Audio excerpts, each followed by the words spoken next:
What's up, Eagles Nation? It's your guy, Cool Eagle, back here with another video. Just want to come talk to you guys because, let's talk about the experience we are adding to this safety locker room.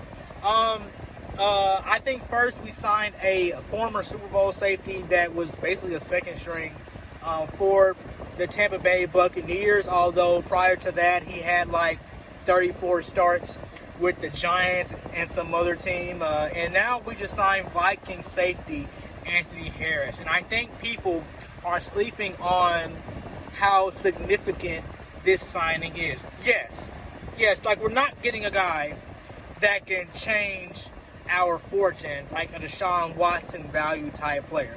No, we're not getting that. But we're getting a player that can come in here and coach these young guys and get them up to snuff with NFL caliber level play as far as being a safety.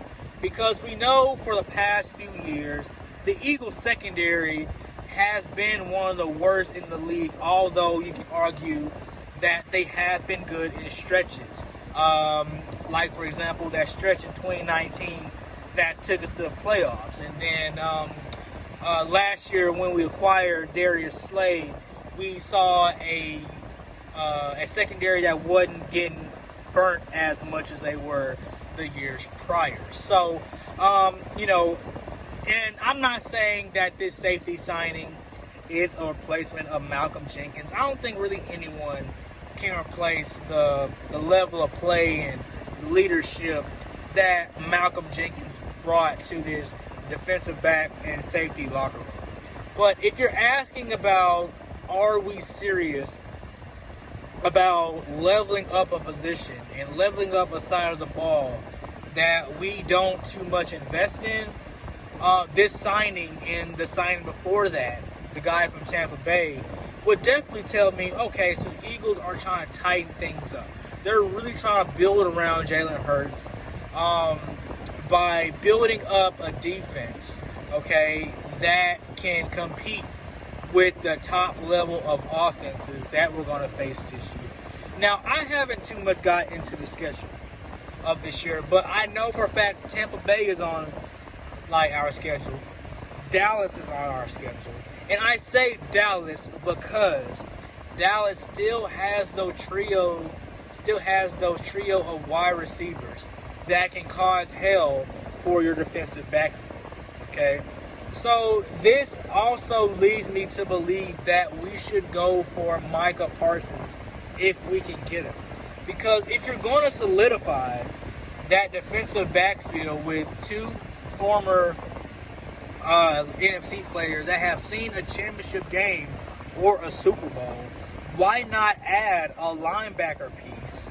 Because I feel like on the defensive line, since you already paid Derek Barnett that little $10 million, that $10.17 million, you might as well just get a linebacker that can just solidify that side of the ball. Because when it comes to the offensive side of the ball, there's not too much you need.